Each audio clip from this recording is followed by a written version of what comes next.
quando a gente está doente, a gente não pede, a gente faz mais prece, a gente pede tudo, né? A gente promete tudo. Então aí é quando ele se aproxima novamente e vê que realmente aquela vontade, ela vem do nosso íntimo, vem do coração, e começa novamente a nos aconselhar, e a gente começa a praticar aquilo que realmente é adequado, não é, a nossa situação. Então é a partir daí que nós estamos andando de acordo com o que é aconselhado pelo nosso anjo guardião. Então tem aqui algumas perguntas que é bem interessante. Pode o espírito protetor deixar o seu protegido à mercê de outro espírito que ele queira fazer mal? O que vocês acham? Será que os maus espíritos se unem para neutralizar a ação dos bons espíritos? Mas, se o quiser, o protegido dará toda a força ao seu protetor. Pode acontecer que o bom espírito encontre à luz uma boa vontade a ser auxiliada. Aplica-se então em auxiliá-la, guardando em seu protegido de volta. É aquilo que eu estava falando, exatamente isso. Quer dizer, os espíritos, os nossos inimigos, muitas vezes se aproveitam daquela situação que nós estamos mais vulneráveis, não é? E o nosso anjo protetor, ele faz sempre dar um jeitinho para nos ajudar, mesmo quando a gente está assim, agindo de uma forma errada. Gente, hoje quem vai falar é Henrique, então vamos começar, todo mundo já ouviu um pouquinho, vamos fazer a nossa prece inicial, para que Henrique possa proferir a palestra. Qual é o tema? Lei de causa e efeito. Também está dentro do tema do nosso anjo guardião também, não é? Porque quando nós erramos, o efeito vem à tona, tá certo? Vamos fechar os nossos olhos e fazer a nossa prece. Deus, Pai de infinita bondade, nós te agradecemos por mais uma oportunidade de trabalho nessa casa. Ilumina, Senhor, a cada um de nós, aqui presente, que viemos em busca de conforto e amparo para os nossos espíritos. Que os nossos anjos guardiãos sempre estejam junto de nós, para nos orientar, nos ajudar, e que nós tenhamos olhos de ver e ouvido de escutar. Nos abençoa, Senhor, nos inclina hoje, agora e sempre. Vamos dar por iniciada a reunião da noite de hoje.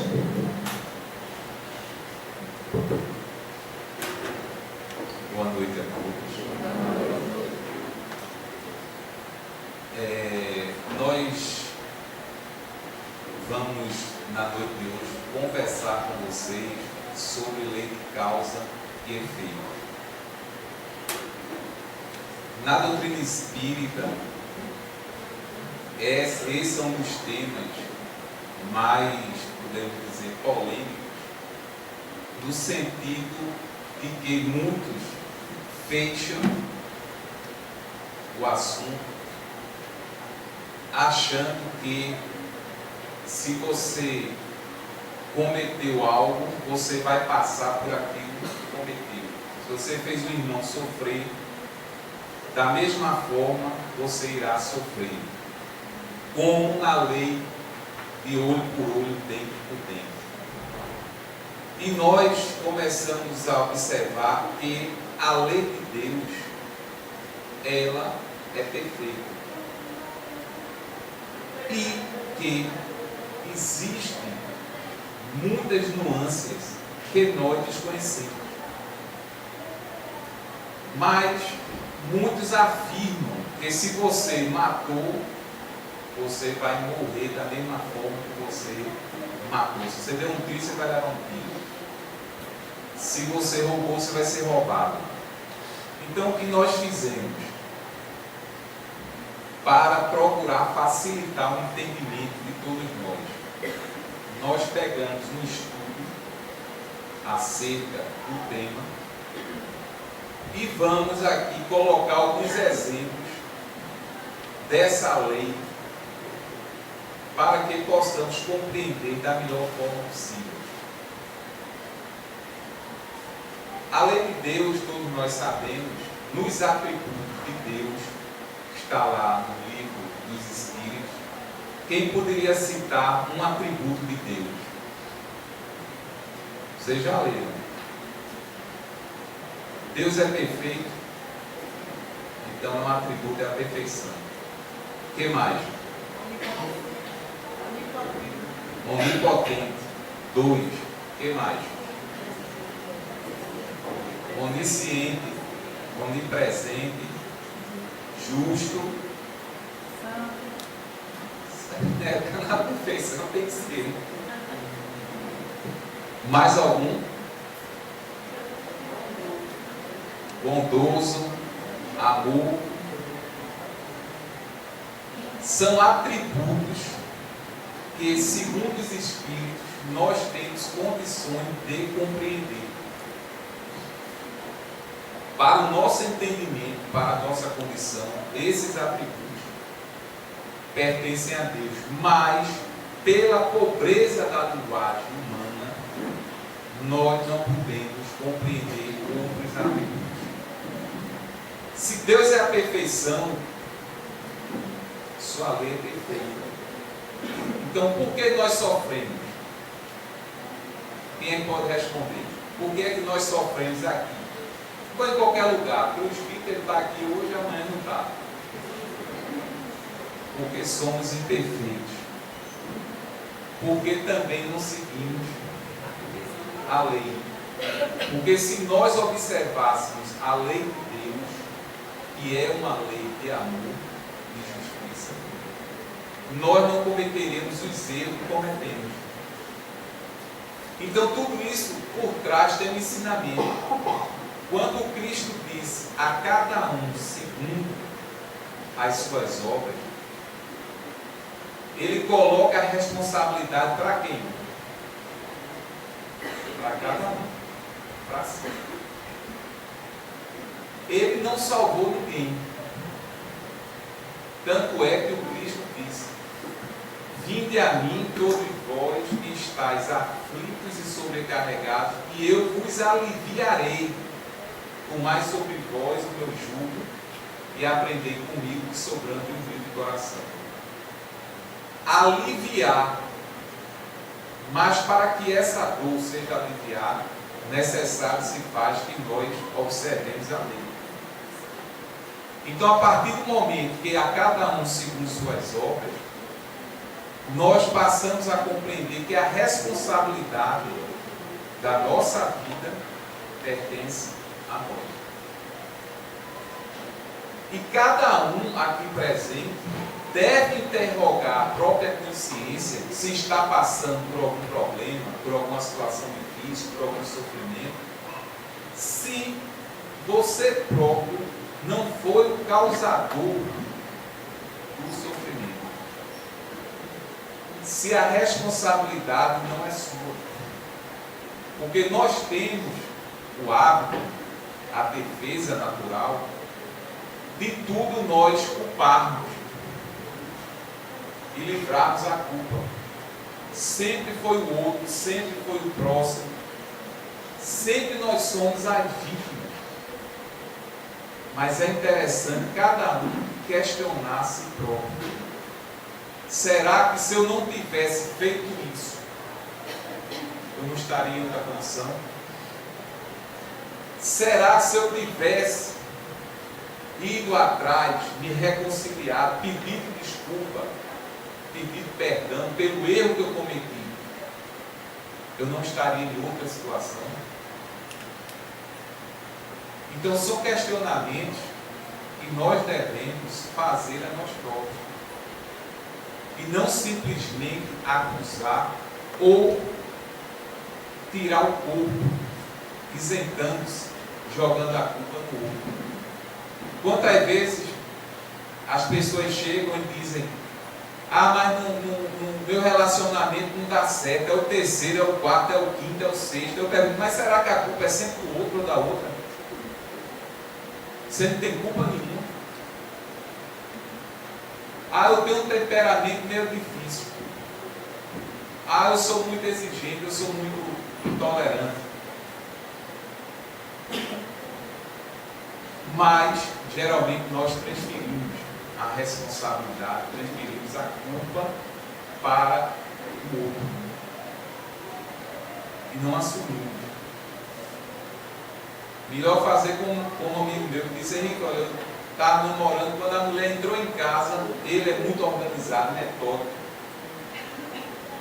No primeiro dia que a mulher entrou em casa, que ele saiu, que voltou, a casa estava virada. Ele disse: olha, você não entrou, saia. Mas foi que houve. Não dá para conviver comigo. Eu sou totalmente organizado. Olha o que você tem em casa. Isso acabei na hora. Porque enquanto estava namorando, ela não frequentava. Mas depois resolveram conversar: não, vamos morar juntos. Mas ele viu logo que não estava. Foi franco e acabou. Só foi o tempo dela entrar. Quando ele voltou, ela saiu. Não dá para conviver. Mas em relacionamento é necessário que cada um analise como se comporta, como se relaciona e ver se a culpa também não está em si. Não é só do outro: ah, ele é isso, ele é aquilo outro, e você não é nada. Então nós vamos observar que nessa lei de causa e efeito, que é uma lei natural de Deus, nós sabemos que todo efeito tem uma causa. Então, de acordo com as nossas ações, naturalmente, nós vamos receber de volta o retorno daquilo que nós semearmos. Natural. Se eu planto o bem, natural que eu venha colher o bem. Porque essa é a minha plantação. Mas se eu não planto o bem, natural que eu venha colher o sofrimento. Aí vocês poderiam perguntar: mas Henrique, como é que funciona então essa lei? Nós podemos aqui, e vamos citar alguns exemplos de como essa lei funciona, dita pelos Espíritos, não sou eu. Os Espíritos que vieram através do livro e citaram exemplos para que possamos compreender. Não podemos encerrar o assunto, até porque não somos Deus, mas compreender por alguns anos. Tem um livro de Paulino Garcia, psicografado Carlos Bacelli, que Paulino desencarnou em 1984, se eu não me engano. Ele trabalhava em Brasília, na área de informática, no Ministério. E certa noite, ele saindo do trabalho, indo para casa, chovia, ele dirigindo seu carro, não percebeu que tinha uma cratera na frente. Quando ele deu fé, o carro caiu. Caiu, bateu, ele desencarna. Foi recebido no mundo espiritual, passou pelo processo. E logo depois, ele começa então a psicografar através do Carlos Bacelli, exatamente, muito parecido com o espírito de André Luiz, a narrar fatos da vida espiritual. E num dos fatos que ele narra, ele conta que quando ele desencarnou, ele foi questionar no mundo espiritual onde ele se encontrava o porquê daquela morte. Ele desencarnou relativamente jovem. E foi dito a ele o seguinte: que no século passado, na Espanha, ele, numa briga com um outro, em questão de terra, ele pegou um rapaz, amarrou ele num cavalo a duas mãos e bateu no cavalo. O cavalo disparou. Só que o cavalo disparou e caiu no precipício, junto com ele, com o que ele havia amarrado. Lógico que com a queda morreu o cavalo e morreu aquele que era inimigo dele, desenganado. Aí ele veio compreender que também de uma forma semelhante, olha que não foi igual, ele não caiu numa ribanceira nem num cavalo, mas por conta das ações dele nessa existência, por ser um rapaz direito, do bem, uma pessoa que gostava de ajudar, que estava se esforçando, o seu processo foi amenizado. Desencarnou através de um acidente de carro, caindo num buraco. Mas não necessariamente ele passou pelo que fez passar. Houve uma diferença. Mais adiante, Divaldo Franco, vocês já ouviram falar, ele sempre visitava, quando ele viajava, um casal. Sempre que ele estava nessa cidade, esse casal, eram dois jovens, assistiam às conferências dele, aquela coisa toda, e ele criou amizade com o casal. Eram vários anos que ele criou amizade. Da última vez que ele foi, ele sentiu falta do casal. Viu que as cadeiras, geralmente eles estavam ocupados por outro. Terminado a conferência dele, ele perguntou aos amigos onde é que estava o casal que ele queria visitar. E disseram, eles tiveram um filho. Ele, que coisa boa, coisa maravilhosa. Eu gostaria de visitá-lo.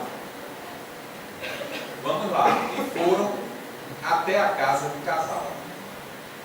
Quando chegam lá, eram dois jovens muito bonitos, segundo a descrição, tanto ele como ela.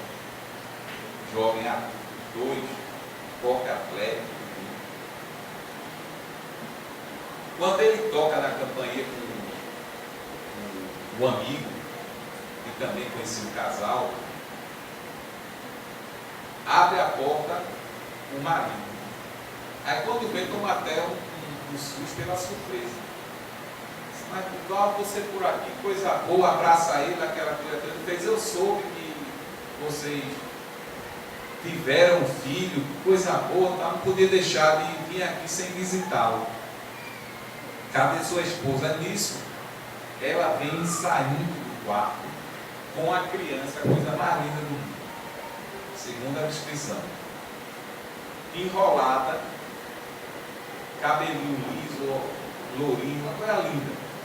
Ele quando olhou, mas notou na mãe e no pai uma certa tristeza. E na concepção dele, o filho daquele, naquelas condições, com aquela beleza, com aquele ar angélico, era motivo de alegria. Quando ele olha e fala com a esposa, ela também abraça ele, emocionada também pela presença dele, a visita dele, aquela coisa. Ele, que coisa maravilhosa, que criança linda. Aí ela olha e diz, é verdade, ela é linda, mas tem um problema. Ele diz, qual o problema? Ela vai e levanta o lençolzinho que estava cobrindo. Quando levanta, ele nasceu sem as duas pernas. Ele olhou, disse, nasceu dessa forma. Olha, o sofrimento está sendo para nós um sofrimento, se você não tem nem ideia. Aí ele conversou, procurou dentro da doutrina espírita, eles eram espíritas também, exatamente falar dessa lei. Existia uma razão para isso, não foi por um acaso que a criança havia renascido naquelas condições. E ele saiu dali um pouco impressionado. Quando chega na casa que ele estava hospedado, quando ele vai deitar, ele solicita a Joana de Ângeles, que é o seu guia espiritual, que pudesse dar a ele uma explicação para aquele fato. Ele sabia que tinha uma causa, aquilo era um efeito. E ela disse: meu irmão, aquela criança que hoje nasceu sem as pernas, em existência anterior, tinha o hábito de, quando escutava qualquer notícia aqui, corria para dizer ali e distorcia. Olha lá. Ouvia, corria e ia dizer, mas distorcendo aquilo que ouvia. Por conta disso, criou muita inimizade, destruiu muita gente pela maledicência e pela fofoca. Então, no mundo espiritual, solicitou que pudesse renascer sem as pernas para poder aprender e valorizar as pernas que teve no dia. Olha, uma lei de causa e efeito, que quem é que poderia imaginar que a criança nasceria sem as duas pernas por conta exatamente da maledicência, por conta da fofoca? Pediu para renascer sem as pernas, porque as pernas foram motivo de queda. Olha como a lei funciona. Por isso que estamos a dizer que não podemos fechar. É desta forma. Não é. Nós não sabemos nada, a verdade é essa. Não sabemos nada. Agora, vamos aprendendo, porque vamos ouvindo relatos dos espíritos, de casos que realmente existiram, foram concretos. E os espíritos vêm nos informar do porquê daquela condição. Então, muitas vezes a gente faz, uma fofoquinha não faz mal a ninguém não. Não é que todo mundo gosta. Não paga, não faz mal a ninguém. Não falta gente. Então, a coisa mais fácil do mundo é você falar de alguém. Que já é uma indisciplina da língua. Já é uma indisciplina da língua. Mas, olha como a lei funciona. Vamos mais adiante. Certa feita, um espírito chegou para doutor Ciro. E Ciro, um espírito me levou para o sertão de Pernambuco. Disse que eu iria ver o caso para aprender. E eu fui com ele como fosse uma excursão. Chegamos no casebre dessas casas de barro, né? É taipa, né? Quando é barro batido, bem seco, não é taipa. Cheguei com o espírito numa casa de taipa, no sertão de Pernambuco. O sol a pino. Entramos na casa. Na janela estava o pai, eu vejo assim que era o pai, que era o homem da casa mais velho. A mulher do lado, olhando pela janela, o chão rachado.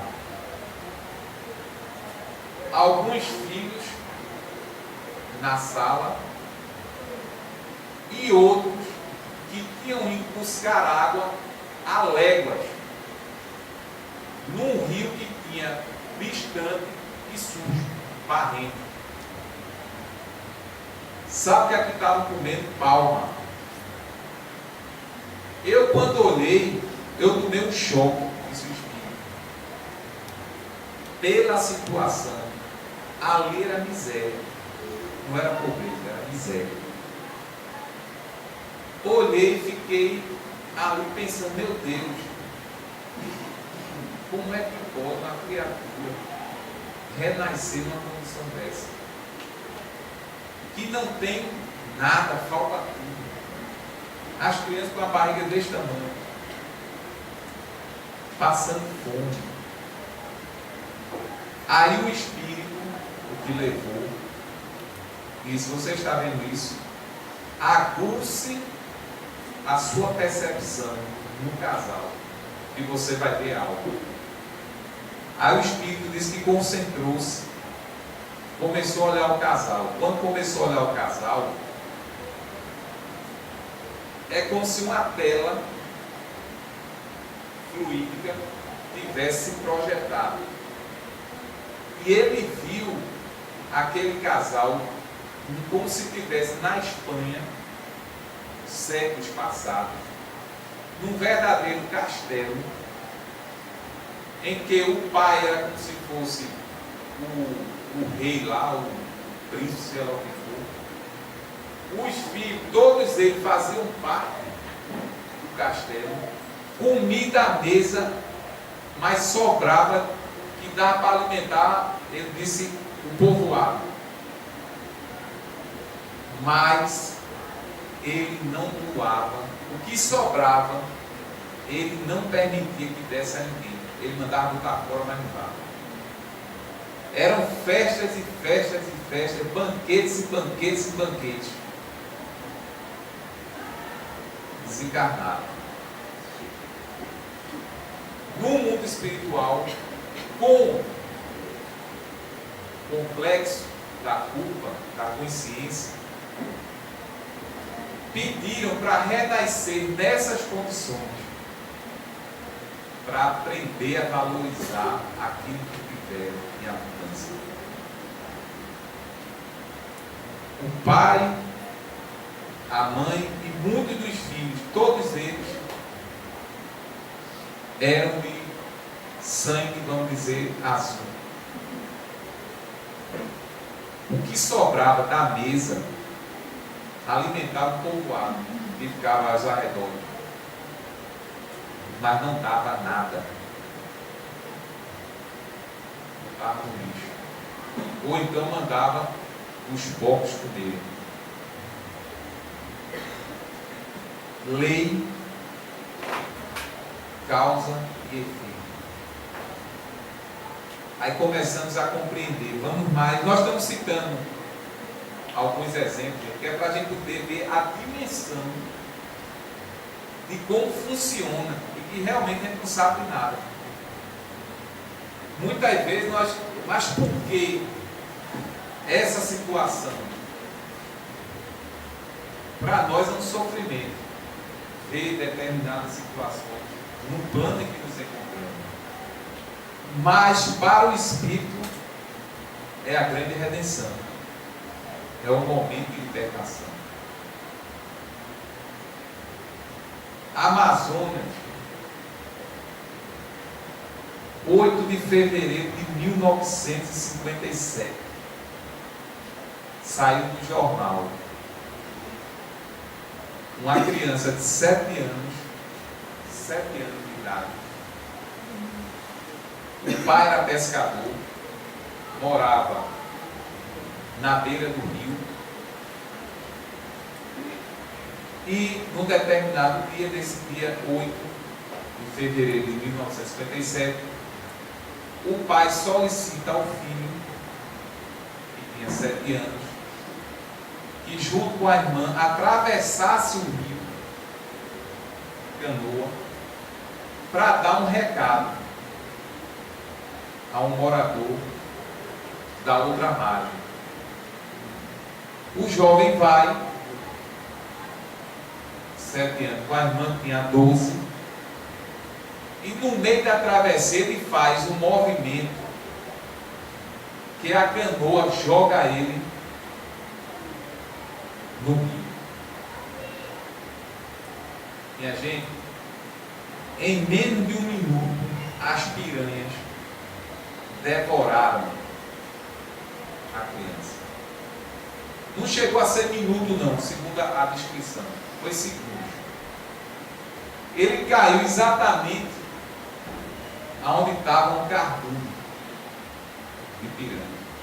O pai assistindo na beira com a mãe e o filho sendo devorado. O pai depois foi até o local, só tinha sangue. Ele mergulhou depois que o cardume passou. Foi lá embaixo e trouxe só o esqueleto. Pouquíssimo resquício ainda de pele, de carne, só o esqueleto. Aí o Espírito conta. Quem conta isso é Hilário Silva, através de Chico Xavier. No século XVIII,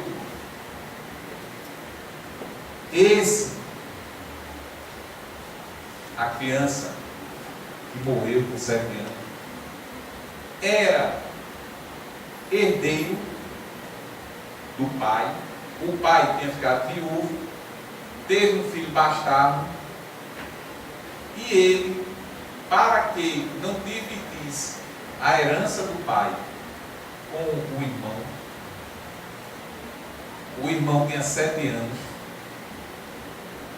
ele chamou o mordomo, a esposa e o filho do mordomo.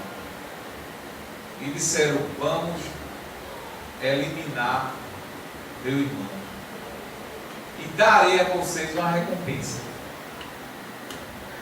Combinaram, chamaram a criança para passear. Foram na propriedade, tinha um local que era como fosse um poço cheio de peixe carnívoro. Não era piranha, mas semelhante. Quando a criança olhou, chegou próximo para olhar, ele foi. Ela caiu e em pouco tempo, minutos, foi comida. Morreu. Foi um acidente para o pai.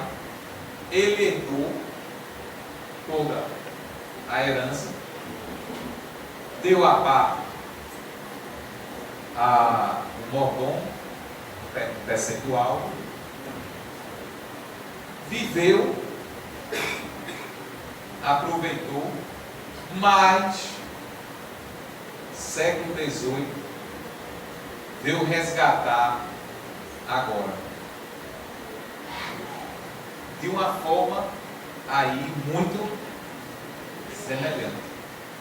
Olha a lei funcionando de uma forma muito semelhante, mas resgatou. E aqueles, o pai, a mãe e o filho, eram o mordomo, a mulher e o filho, que viram o filho ser morto em fração de segundo, sem poder fazer nada.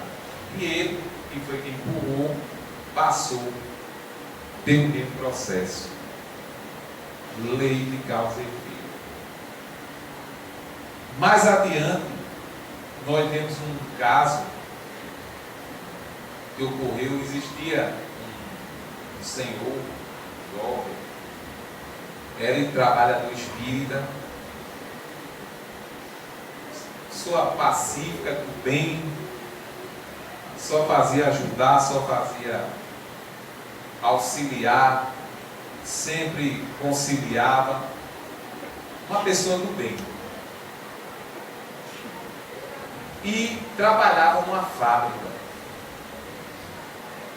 E no seu trabalho, ele trabalhava com máquina.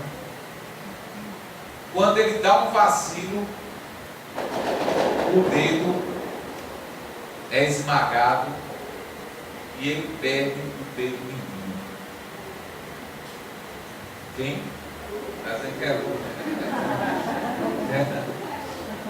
Perde o dedo mindinho. Tomou um choque natural, qualquer um perca, qualquer membro é natural que sinta o processo. E ele fica um pouco abatido, vai para o centro, mas com aquele abatimento, todos souberam do que ocorreu, aquela coisa toda. Ele abatido, ele tinha perdido ideia. Num dia, na reunião que ele participava, no final, um dos dirigentes incorpora lá no médio e diz: fulano, não fique tão abatido assim. Você só perdeu o tempo. Em existência passada, a sua mão, o seu braço, ceifou muitas vidas. Você matou muita gente. E nessa existência, era para você ter perdido o braço. Você perdeu o dedo. Você conseguiu alterar aquilo que estava traçado, pelo bem que você praticou. Então agradeça a Deus, meu irmão. Você só perdeu o dedo. Você está com mais 9. Podia estar sem um braço. Olha a lei de causa e efeito agindo agora de uma outra forma. Nós podemos alterar o nosso destino. Olha que coisa maravilhosa. André Luiz diz: o bem que você praticar em qualquer lugar será o teu advogado em toda parte. Então, se você cometeu os erros no passado, todos nós aqui cometemos, você pode alterar nessa existência o seu futuro e a própria existência, pelo bem que você fizer. Para quem vai perder um braço, perder um dedo, não é alegria não. É motivo de festa. Não é verdade? Veja como a lei funciona e como nós podemos intervir na lei. Através do quê? Do quê? Como é que nós podemos intervir? Através do quê?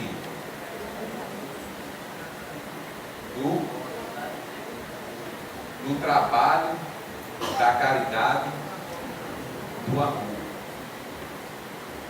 O que é que Jesus diz? O que é que cobre uma multidão de pecados? O amor. Não é verdade, gente?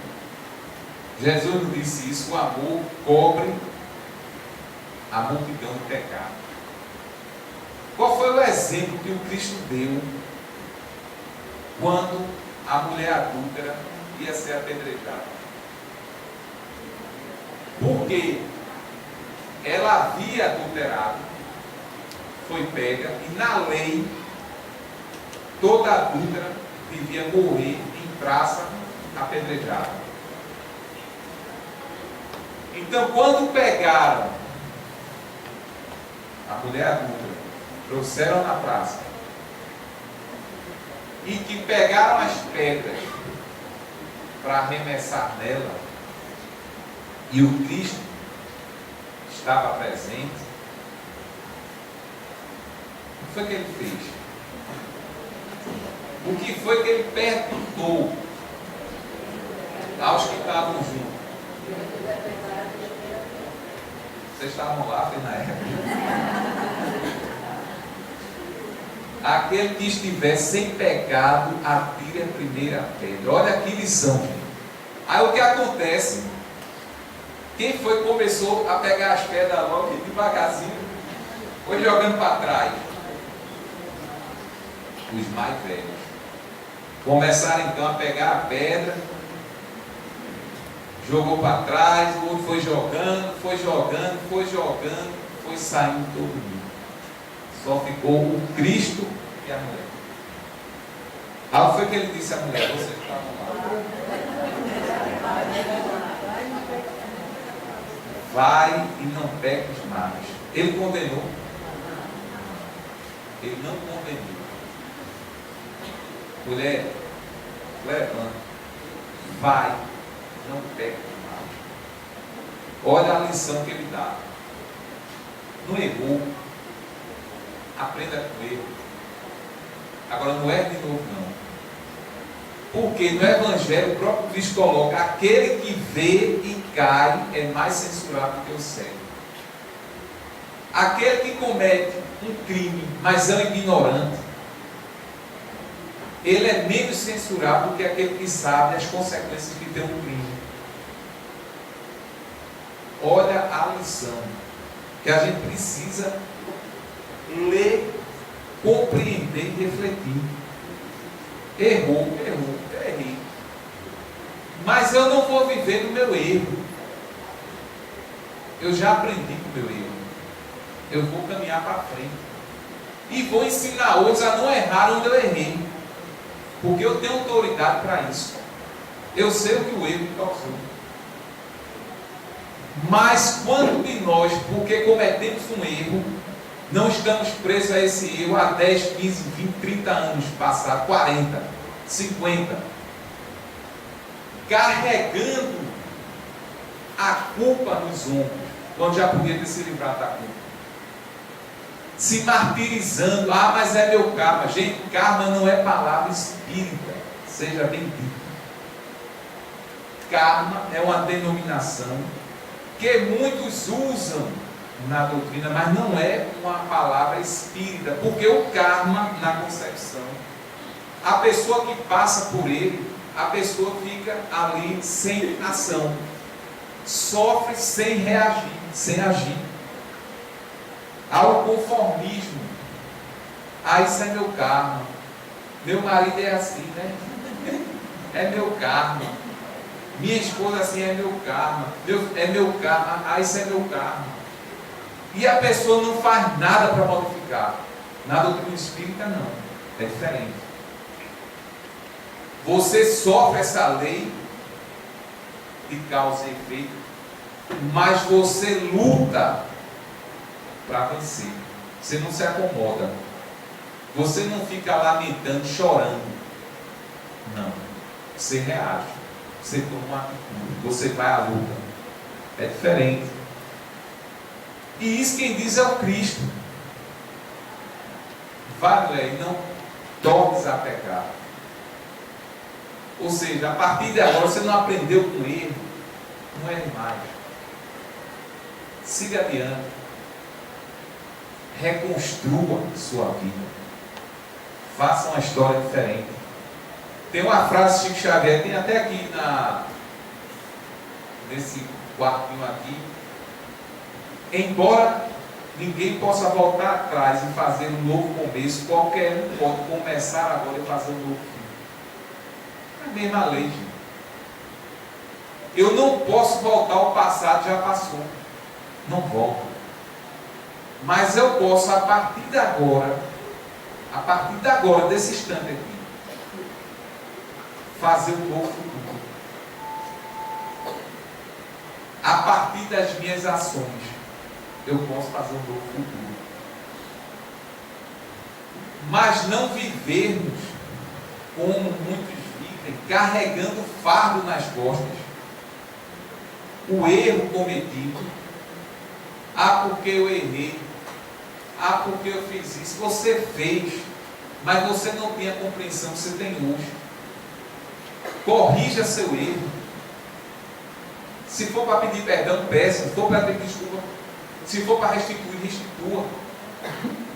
Haja o bem, faça o bem, porque o bem que você fizer, como diz André Luiz, vai anular o mal que você fez. Porque senão nós iríamos viver num ciclo vicioso. Eu errei, eu fiz mal a Laurinete vai ter que fazer mal a mim. Aí ela fez mal a mim, eu fiz mal a ela. Ela vai fazer mal a mim, eu não vou sair disso não. Existe. Não existe, o ciclo não é esse.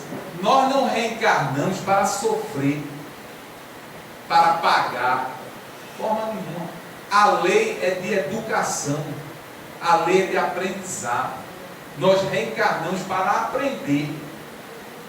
Aprendendo, nós adquirimos experiência e damos um salto adiante.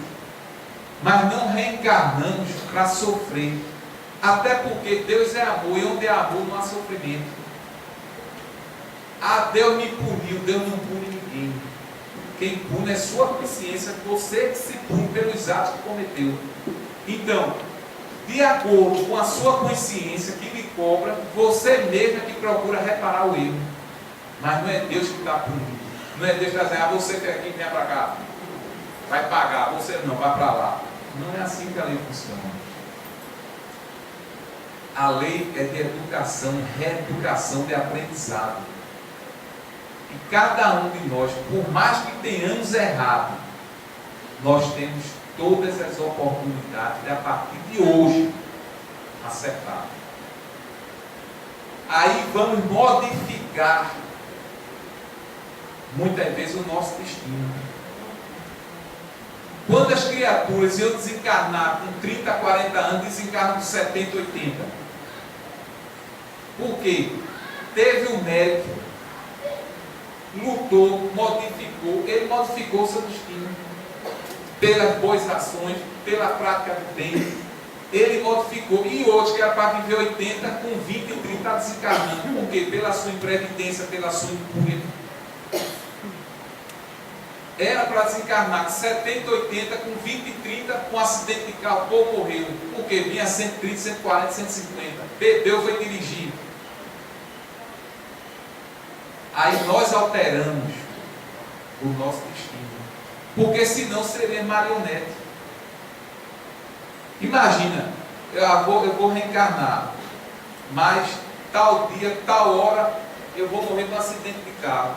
Aí imagina, todo o trânsito tinha que estar em sincronia para naquele momento eu desencarnar. Tudo tinha que agir para naquele momento você desencarnar. Quando nós vemos que muitas vezes nós podemos prorrogar e podemos abreviar. Podemos vir para perder um braço, perder um dedo. Como no dos livros de André Luiz, uma moça belíssima havia falido pela beleza. Muita gente, meu Deus, como eu queria ser bonita como fulana. Como eu queria ter a beleza de Beltrano. Gente, a beleza é uma das provas mais difíceis para o espírito. Da mesma forma que o dinheiro é, a beleza também é. Porque mexe com a sensualidade, desperta o interesse, chama a atenção. Isso para o espírito é um veneno. Então, no livro de André Luiz, uma moça que havia falido pela beleza, destruindo vários casamentos, ela, quando gostava de um homem, podia ser casado, podia ser o que fosse, ela seduzia, dormia com ele, no outro dia mandava ele andar. O homem muitas vezes ficava apaixonado por ela, ela descartava, muitos deles suicidaram-se, outros se separaram, porque a mulher descobriu. Ela retorna ao mundo espiritual com um complexo de culpa, a consciência acusando o erro que ela havia praticado. Quantas famílias destruídas, quantos espíritos cobrando a ela, porque já havia desencarnado pelo suicídio. E ela, quando chega num departamento da reencarnação, que estava elaborando o corpo, como ela viu, que ela viu, ela olhou e disse, não, com esses seres eu não quero, eu vou cair de novo. Pediu, sabe para quê? Nascer manca. Porque ela disse, ela estava tão impregnada da imagem, que quando ela viu e desenharam, olha, o corpo, ela disse, não, com esse puxa, eu não quero. Eu quero nascer manga, puxando de uma pedra. para não chamar a atenção. Não é que quem puxe não chame. Não é que muitas vezes a pessoa, mas fulana, como Divaldo contou certa feita, que pelo telefone a pessoa tem uma ligação para um local e atender, que recebeu a ligação que atendeu, o homem se apaixonou pela voz da mulher, endoidou pela voz da mulher. Aí foi conhecer. Ele disse que era, quando ele viu, foi um choque, mas ficou com ela, apaixonou pela voz, cantou-se. Porque a beleza, você para ver é bonito, né? Dizer, passa uma mulher bonita, um homem bonito, homem não aguenta. Mas passou, você não olhar, mas é olhar no sentido que você vê uma beleza, é uma beleza, é uma beleza. Isso é uma coisa. Mas, a partir daí, você que tem a beleza, você sabe que está despertando no outro. E se você não souber lidar com isso, pode ser um motivo de queda, como foi com esse espírito. Um motivo de queda. E beleza, é preciso compreender que a maior beleza que nós possamos ter é a beleza interna da alma. Essa encanta. Você chega perto de uma pessoa que tem essa beleza, você fica como uma mariposa na luz. E às vezes você olha, a pessoa fisicamente não tem nada, mas é a beleza, é aquilo que ela expande, é aquilo que ela exala dela. Essa é a beleza, porque a física é transitória. Vai ter o período, vai ter o pico, depois é natural, vai cair. Quantos que vivem de beleza não sofrem, porque a idade vai chegando, é plástica para isso, plástica para aquilo outro, e não consegue mais sustentar nada, porque é da lei. É da lei. E a pessoa começa a se angustiar porque não tem mais aquela jovialidade, não tem mais aquela pele, não tem mais aquela postura. É a própria vida ensinando. O que também não quer dizer que a pessoa que tem a beleza não tenha a beleza interior também. Tem muita gente que tem. Mas tem muita gente que tem a beleza exterior e não tem interior. Não tem. Isso aí, quem conta um exemplo para finalizar, de um rapaz que chegou no interior de uma cidade da Bahia, foi trabalhar no Banco do Brasil. O rapaz era o cara, vamos dizer, o gatão, né? Chegou todo mundo, o comentário na cidade era ele. Imagina, cidade interior pequenininha, mas foi transferido para lá e chamava a atenção, a beleza, aquela coisa toda. Mas no banco também tinha uma que era a beleza da cidade. Era a mulher mais bonita da cidade. Todo mundo, a fulana é uma coisa, é linda, é como outra, e a mulher era realmente.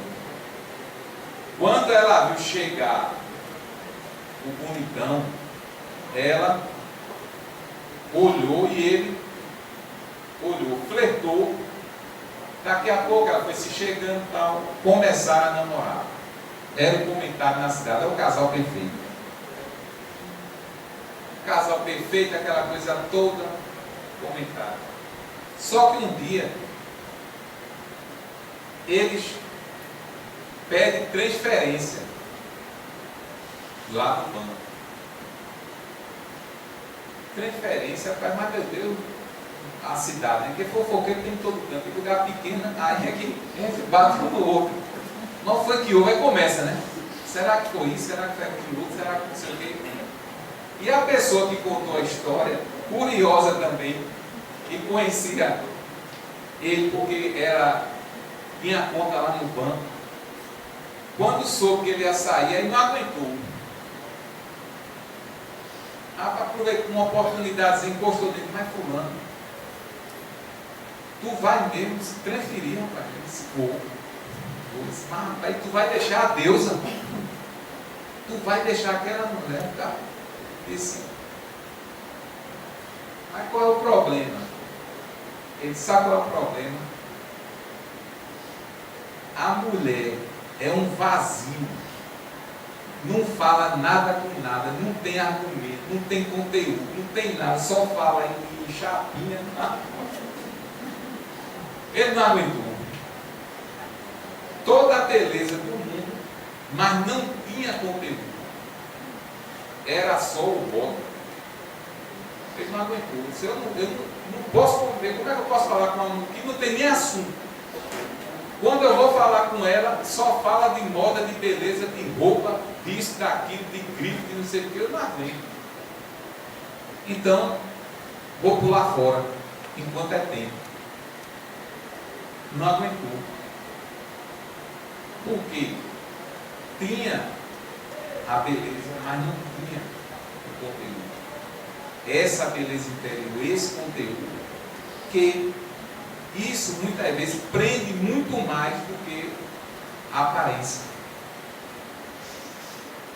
Porque se você viver só da aparência, você ser dotado, você vai ter uma desilusão muito grande. Não é que a pessoa não se cuide, deve se cuidar, sim, claro.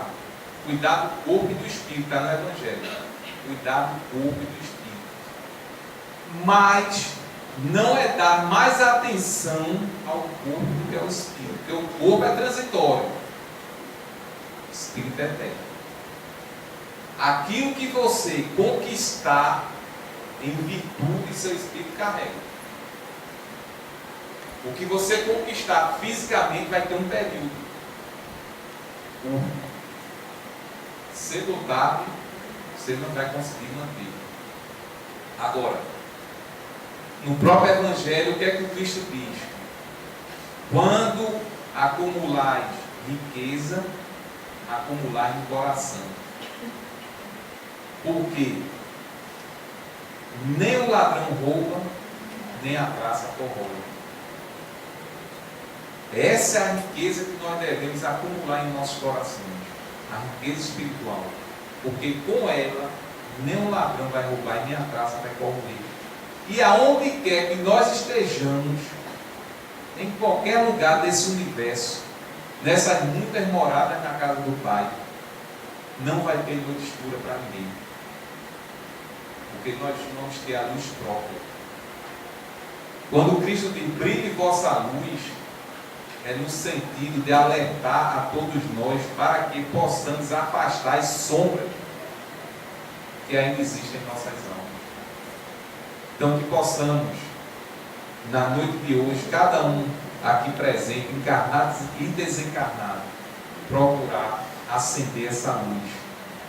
Porque com a luz acesa, tenho certeza absoluta, não vai ter noite escura. Muita paz a Deus.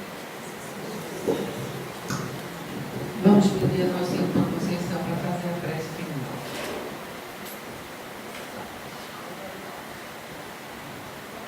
Antes da prece, eu assisti aquele filme Fátima essa semana, aquelas 3 crianças quando avistaram a imagem de Maria.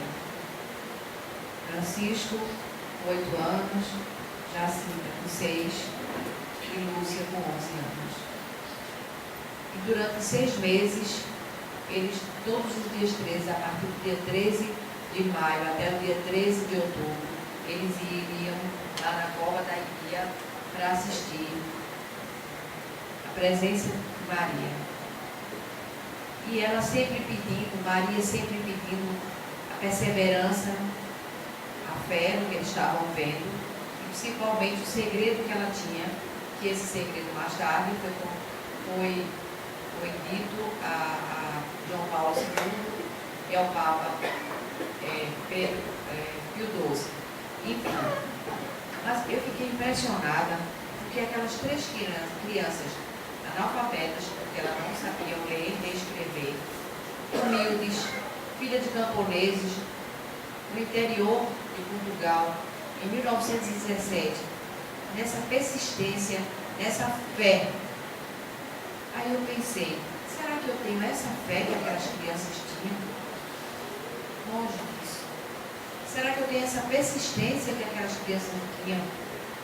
Isso gerou tumulto, quase que uma guerra civil em Portugal. Mas a importância da nossa fé, da nossa persistência e do nosso amor a Deus e a Maria e a toda a obra divina. Que possamos nessa noite sermos os condutores do tão sonhado amor ao próximo que Deus pede que nós tenhamos. Só assim como em seguir.